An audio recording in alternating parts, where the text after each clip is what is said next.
Единствено преди България в световната класация за бърз интернет е Южна Корея. Второто място страната ни си извоюва с това, че 95% от родните потребители използват широколентов интернет, с който се гарантира скоростна и надежна връзка. Бързият интернет дава възможност и за създаване на повече работни места и инвестиции от чужбина. Дивидендите ни за страната се състоят в това, че се създава среда за развитие на IT услуги.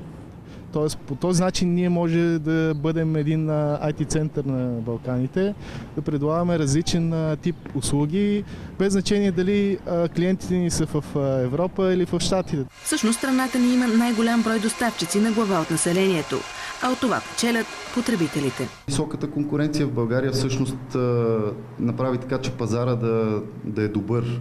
Пазара да е добър от гледна точка на потребителите. Нали? Защото все пак високата конкуренция е проблем за доставчиците на услуги. Не толкова проблем, колкото трудност. Но всъщност тя е и от полза, за да се предоставят по-качествени услуги. Въпреки голямата конкуренция, интернетът у нас едва ли ще стане по-евтин. В момента конкуренцията между малките и големите не е толкова ценова. В България стигнахме дъното на цените. Не мисля, че интернетът може да бъде по-евтин, отколкото е в момента. От бранша споделят като проблем това, че големите компании изкупуват малките и така стават монополисти. За новините на ТV+, Светлана Никева.